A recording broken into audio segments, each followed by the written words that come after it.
Good morning. I'm going to call to order the public meeting for May 29th, 2018. To my left is Ron Carl, the county attorney. To my far right is Jolene Sanchez, the assistant clerk to the board. Ms. Sanchez, would you please call the roll? Commissioner Jackson is absent and excused. Correct. Commissioner Holland? Here. Commissioner Sharp? Here. Commissioner Conti? Good morning. Good morning. Commissioner Baker? Here. Commissioner Sharp, would you lead us in the Pledge of Allegiance, please? Please join me. I pledge allegiance to the flag of the United States of America and to the republic for which it stands, one nation under God, indivisible, with liberty and justice for all. Thank you. Mr. Carl, are there any modifications to the agenda this morning? There are no modifications today. I would entertain a motion to adopt the agenda. So moved. Motion made by Commissioner Conti, seconded by Commissioner Holland. All in favor? Aye. Any opposed or abstentions? Seeing none, that motion carries. We have a ceremony this morning. This is a retirement ceremony for Linda Mullen. There you are. And so we've got Don Clemmy here as well. Am I reading the resolution, Don? Okay. Thank you. I'll go ahead and read this resolution. So, whereas Linda Mullen began her career with Arapahoe County on June 6th, 1984, and will retire on June 6th, 2018, after 34 years of valuable service in the Judicial Services Division, Community Resources Department. And whereas Linda started her career as an admin clerk IA, floating between offices located in Aurora and Littleton, and whereas while employed by Arapahoe County, Linda worked in a variety of capacities ranging from clerk for the Community Service Program to Community Corrections Clerk to Community Corrections Specialist, and finally to Business Associate 3. And whereas Linda's institutional knowledge, skills, and pleasant personality have touched many people here at the county, and even though she will be greatly missed, the Judicial Services staff and the Community Corrections Board are certain that she will enjoy her retirement. Now, therefore, be it resolved by the Board of County Commissioners of Arapahoe County, the Board hereby officially recognizes the contribution that Linda Mullen has made as a valued employee of Arapahoe County, and hereby declares that her future shall prosper, as Arapahoe County and the Community Corrections Board have prospered under her dedication and service. Please come forward. And Don, if you want to say a few words, or Brad. Mr. Chairman, I will make that motion. Okay. We have a motion by Commissioner Sharp. Second. Seconded by Commissioner Holland. All in favor? Aye. That motion carries. Welcome. And so just if you have a few words to say, and we'll give you opportunity to have the microphone as well. I just want to thank Linda for her many years of dedicated service. She's been a fabulous employee. She never calls in sick. She's always there. Anything that you ask her to do, she does it and gets it done. And she doesn't just go through the motions. She really puts her heart and soul into everything she does, and I'm going to miss her a great deal. Thank you, Linda. Linda, if you'd like to say a few words. Just come up so we can hear you, and it'll be recorded on the microphone. I would just like to thank Arapahoe County for being such a great employer for the last 34 years. This was my first job out of college, and I never envisioned I would just stay at one job for so long. So it's been a great place to work, and I'm very happy to have been service to Arapahoe County for the last 34 years, and I will enjoy my retirement. We have a few commissioners that want to say a few things as well. Commissioner Holden. Yeah, I just want to acknowledge the high level of commitment and respect that I hear from your colleagues and your supervisors. And as a county commissioner, your job is very, very important, crucial part of our judicial system. And I want to personally thank you for your work and all the help and commitment that you've given to the citizens of this county. Thank you. Commissioner Conti. I just want to say 34 years is astounding. You just do not hear of that kind of dedication and commitment anymore. And I am just so thankful and grateful that you were willing to spend those years with us here at Arapahoe County. I know that we were better for your service. And I'm sure now your husband or children or family will be better for your now being a little bit more available to them. So please do enjoy your time in retirement. And don't be a stranger. Come on back anytime. Commissioner Sharp. I just wanted to, again, echo what everybody said. Thank you very much. It is, in today's world, to make a commitment for 34 years to one organization is a tremendous commitment. And I want to thank you very much for that. And being here and serving the citizens of Arapahoe County for all those years. And a lot's changed in 34 years.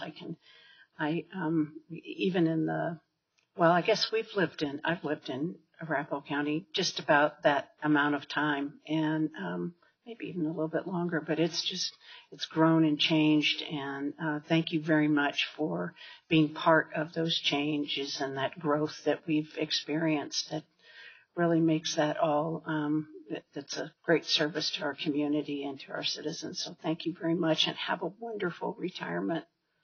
Linda, would you introduce your guest as well? This is my husband, David. Hi, David. Welcome. You know, being an Arapahoe County employee is one thing, but being the spouse of an Arapahoe County employee is a great dedication and undertaking, too. So we're going to give you a round of applause for both of you.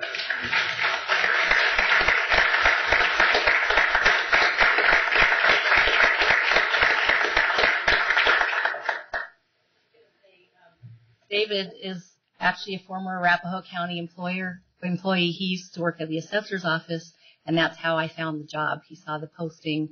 I was still in college at the time, and he had graduated 2 years before me, so I was trying to find a job. And so I applied for the job. I graduated college. We got married on June 2nd, and I started this job on June 6th. So it was a busy season. So. Yeah. Congratulations. Well, thank you to both of you. Yeah, anniversary too.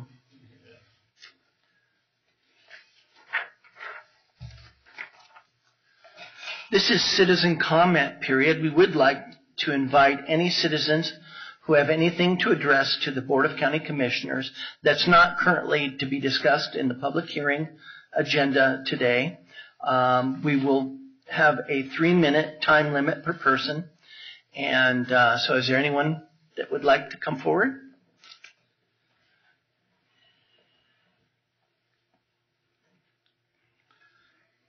And if you'd state your full name and address for the record, and again, keep your eye on the lights in the front that will tell you when you have 30 seconds, and then when your 3-minute time limit is up. Good morning. Good morning.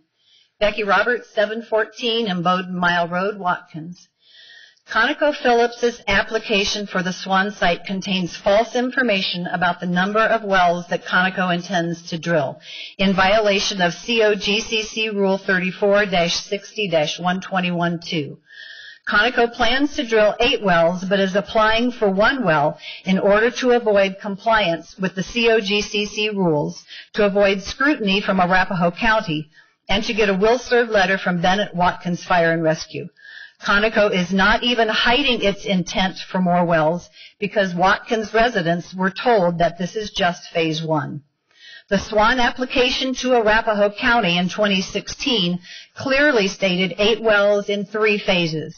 In the 2018 application, Conoco has omitted its intent for the other 7 wells to avoid compliance with several regulations. The COGCC Rule 604-C-2EI requires operators to consolidate wells, create multi-well pads, and that multi-well production facilities be located as far as possible from homes. In Conoco's application, the Swan wellhead is proposed 1,000 feet from 6 homes. According to Conoco's location drawing, the Swan pad is less than 1,000 feet from those 6 homes. The space on the well pad reserved for future additional wells and a tank battery is on the east side of the pad, closer to those 6 homes. Conoco's Swan site is planned for 12.79 acres. If indeed Conoco intends to only drill 1 well ever on this site, then this location is far larger than is necessary for 1 well and is in clear violation of COGCC Rule 1002-D, which requires total surface disturbance to be the minimum needed. COGCC Rule 1002-E1 requires well sites to be adequately sized to minimize land disturbance to reasonably control dust, and COGCC Rule 1002-E3 requires consolidation of facilities to minimize impacts to wildlife, and the COGCC requires that an applicant state its ultimate development plan.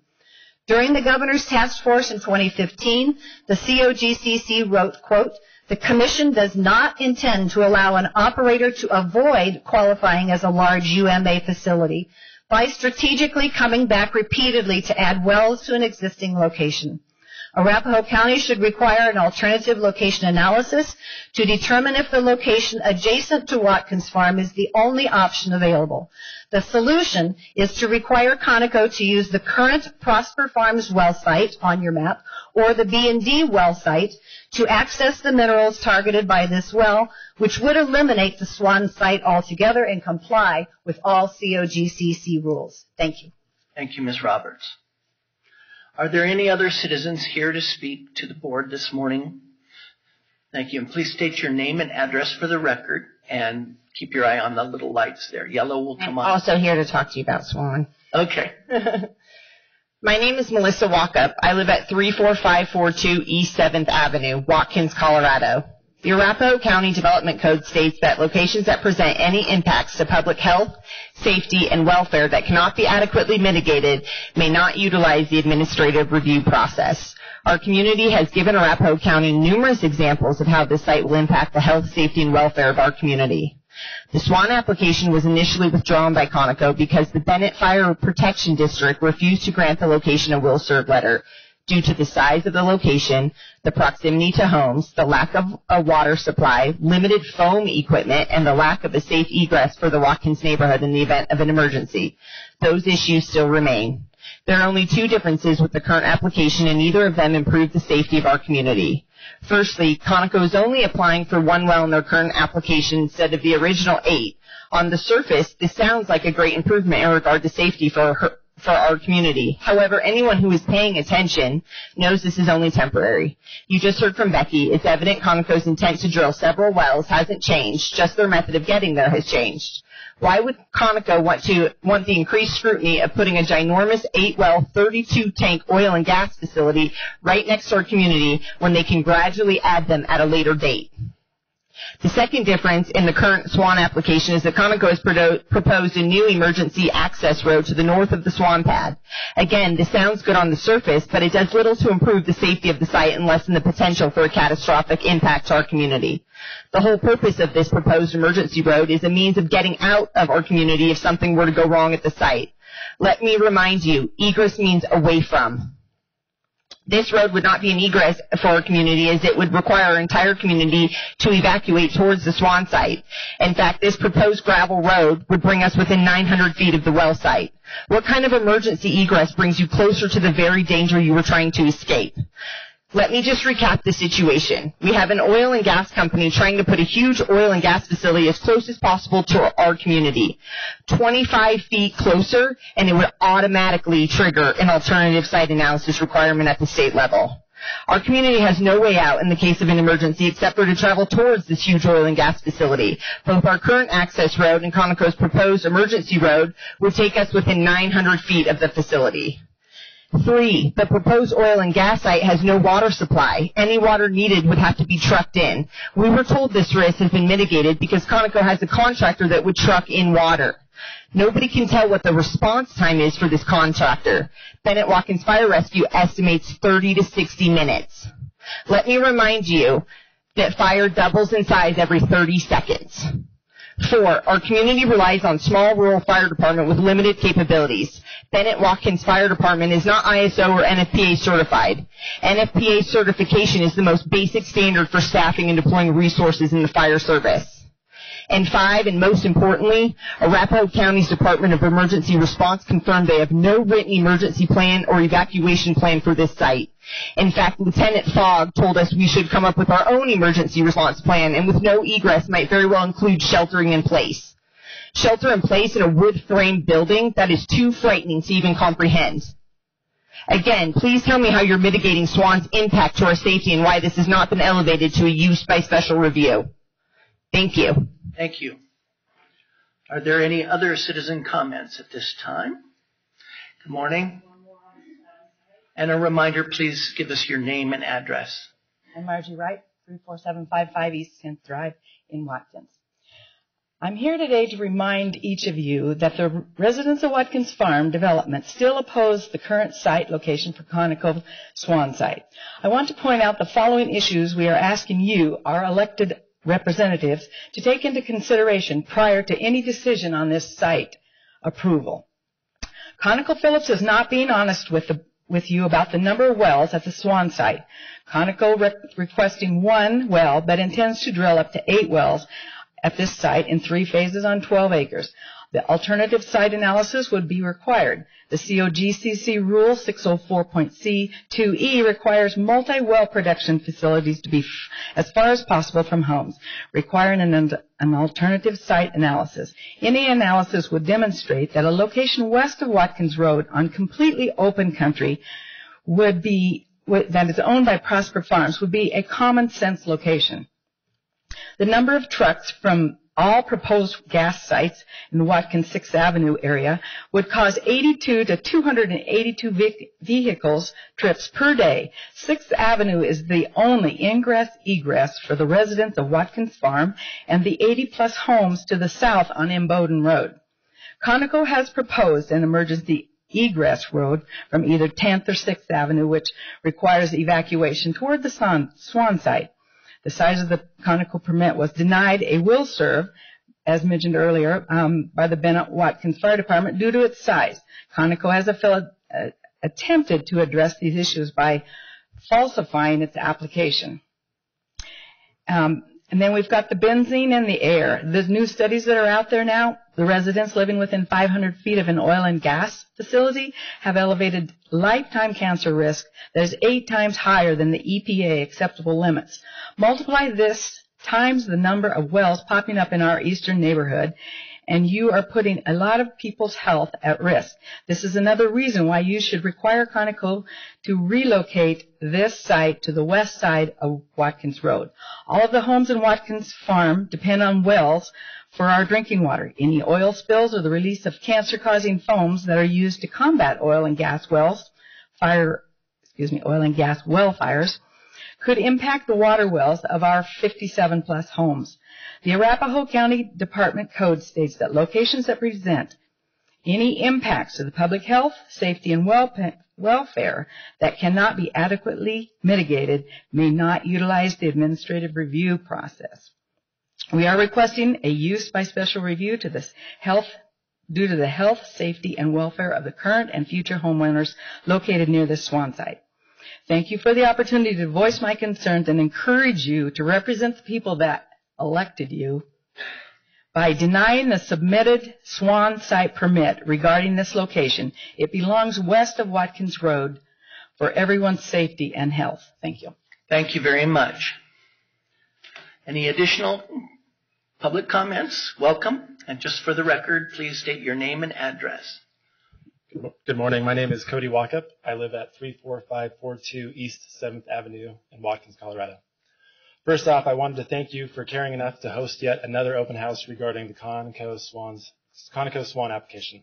Although I'm sure the intention was to answer questions and put our minds at ease, the fact that 2 massive oil wells and gas sites could be remarkably close to our neighborhood created even more questions about 1, the inconsistency in Conoco's submissions, 2, the ability of residents to escape in the event of a disaster at the site, and 3, the ability of local fire resources to effectively mitigate a fire or explosion and provide fire and safety measures. Unfortunately, our community is still waiting on questions we asked at the April 4th open house to be answered. In fact, I'm still waiting on answers to my questions that I posed to Arapahoe County back in February and March. If it's this hard to answer these questions about this site, why in the world is it still being reviewed through the administrative process? The administrative review process was created for sites that won't have any impact to public health, safety, and welfare. The Swan site clearly does not fall into this category. We've been told the reason it's taking so long is because Arapahoe County wants to put together a comprehensive document. I hope the first question you answer is why Conoco needs an almost 13-acre pad site for a single well. I would think this would have been one of the first questions Arapahoe County would have asked. But again, this is one of the types of questions that doesn't get asked in an administrative review. I sent last month my research regarding the correlation between pad size and number of wells. In Arapahoe County, a 1-well site has an average pad size of approximately 4 acres. I also looked at pad sites in Arapahoe County that were comparable in size to Swan. These well pads contained between 8 and 12 wells. Again, why would Conoco need this big of site unless it was for future expansion? The second question I hope is answered is why the current application only contains 1 well when not too long ago it was an 8-well, 32-tank application. Did Conoco's mineral rights in this section decrease in the last year? Did they misjudge the amount of wells it would take to extract these minerals a year ago? Or is it to avoid stricter COGCC rules regarding multi-well sites? Is it to avoid performing an alternative site analysis? Is it to secure a will-serve letter from the fire department, the same one that was denied when it was an 8-well application? If it's any of the latter, this application needs to be escalated to a use by special review. One of Arapahoe County's core values is safety. In fact, it's right on the sign out front. 2 of the components of Align Arapahoe are safeguarding the community and safety and wellness. Nowhere does Arapahoe County talk about maximizing oil and gas operators' return on investment. If Arapahoe County truly cared about our safety, it would by under no means allow this application to be rubber stamped through the administrative application process. The only way Arapahoe County can start to safeguard our community is to require this application to be submitted through the use by special review and require Conoco to do an authentic alternative site analysis. Thank you. Mr. Walkup. Are there any additional public comments here this morning? Seeing none, we're going to move on into our agenda. We have approval of minutes from May 8th, 2018. That was a full board. Are there any questions or discussion about those minutes? I would entertain a motion. Motion to approve. Second. Motion made by Commissioner Conti, seconded by Commissioner Sharp. All in favor? Aye. That motion carries with Commissioner Jackson absent and excused. We have consented a number of items on our consent agenda. If everyone has had a chance to review those, are there any questions or further discussion? If not, I would entertain a motion. Commissioner Holden. Chairman, I make a motion to approve the items. Second. Motion made by Commissioner Holden, seconded by Commissioner Sharp. All in favor? Aye. Any opposed or abstentions? Seeing none, that motion carries.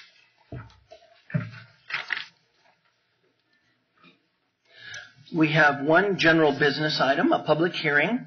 This is the adoption of the first quarter supplemental appropriation. Our attorney on this matter is John Christofferson, and our presenter will be Lisa Stairs. Mr. Christofferson, would you please set the background foundation? Thank you, Mr. Chair. Pursuant to state statute, once the county has adopted its annual budget, the board may transfer appropriate monies between funds or between spending agencies within a fund, or if unanticipated revenues are received, the board may elect a supplemental budget and appropriation only after notice of the transfer and or supplemental appropriation has been published. The record should reflect that notice of the 26 amendments to the 2018 budget was published in the May 24, 2018 issue of the Villager newspaper. Therefore, the board has jurisdiction to consider these 26 amendments to the 2018 budget. Thank you, Mr. Christofferson. Good morning, Ms. Stairs. Good morning. Before you, you have the 26 resolutions for the first quarter supplemental appropriation requests. They were first presented to you at the study session on May 14th. There has been one update to one of the requests, which I'll explain in a few minutes. And then, unless you would like me to go through each one of them that you've already seen, I'll just highlight a couple of the few from each one. I think we'd be satisfied with that. Yes. All right. In the general fund, the Sheriff's Office is requesting to transfer $22,402 from the general fund to the Central Services Fund for the additional expenses related to upgrading the previously budgeted sedans from sedans to SUVs. Also, the Sheriff's Office is requesting to recognize and appropriate $442,695 in the general fund and request an additional 6 RISE program FTE for the expansion of the program. And that would be obviously recognize and appropriate the revenue and expense on that. On the next page, the Judicial Services is requesting to appropriate $28,700 from the fund balance in the general fund for the security improvements at the main office suite at Lima Plaza. This purchase will be for visitors' lockers for people to visit, or visitors to lock up their belongings, and also for the purchase of the capital asset of a metal detector. We're also requesting to appropriate $185,000 from the general fund balance for the Administrative Services Department for the continued consulting for follow-on services stemming from the leadership workshop.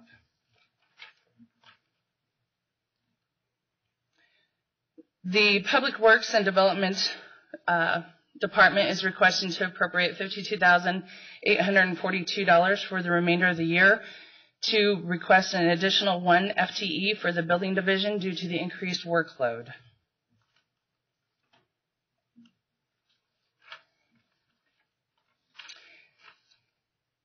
Also in the Central Services Fund for the Sheriff's Office, they are requesting $115,800 for the replacement of 3 vehicles that were totaled in accidents. This is the request that was changed. One of the requests was already being budgeted to be replaced for the 2018 budget, so this amount has been reduced to the $115,000. They are also asking to have $77,876 transferred into the Central Services Fund from the Central Services Fund for the replacement of 6 totaled vehicles. And also to transfer $285,000 from the Forfeited Property Fund which was approved by the forfeiture board, and recognize and appropriate the same amount in the Central Services Fund for the Sheriff's Office for the purchase of an armored vehicle. For new revenue and budget cleanup, to recognize $2.2 million in the grant and Homeland Security grant funds for the Sheriff's Office for prior year's grants that were not appropriated or not expended during those previous years. Also to recognize and appropriate $20,789,693 in the Infrastructure Fund for funds to be received for various road projects for the Public Works Department. And also to recognize $2.3 million in the Social Services Fund for revenue that was received from the state for the CAPS remodel project, and to appropriate the remaining $1.2 million for the same project that was missed during our reappropriation process. So as I stated, the Executive Budget Committee has already reviewed these and have recommended all of them to come forward for your consideration. And to see, whoops, it's not sliding. So the net increase for the general fund, we'd have $983,000 in revenue, offset by $1.3 million in expenditures with an increase of 8 FTE. Overall, that's for general fund and the capital improvement fund, cash in lieu fund, and central services. For the new revenue and budget cleanup, there's a total of $25.8 million in revenue and $24.7 in expense. Again, that offset is due to the social services CAPS remodel project that was missed during the reappropriation process. So unless you have any other questions. Questions for Ms. Stairs? Just discussion or a motion? Commissioner Holden. Thank you, Mr. Chairman. I move that we approve the supplemental appropriations requested. Okay. Second. Motion made by Commissioner Holden, seconded by Commissioner Conti. Again, this motion is to approve 26 supplemental appropriation requests in the 2018 budget. Any further discussion or questions? Seeing none, all in favor? Aye. Aye. Any opposed or abstentions? That motion carries with Commissioner Jackson being absent and excused. Thank you very much. Thank you very much. That is all of the general business items. Are there any commissioner comments this morning? Nope. Yes, Commissioner Holden. I just want to acknowledge it. Yesterday was Memorial Day, which actually began shortly after the Civil War.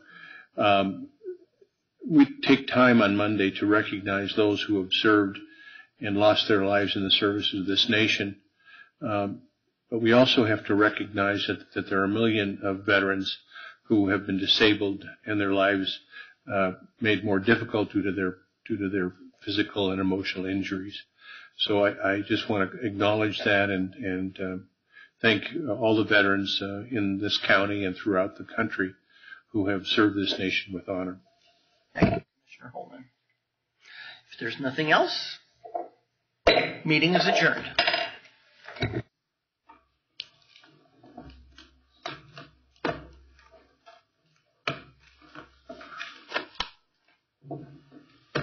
Okay.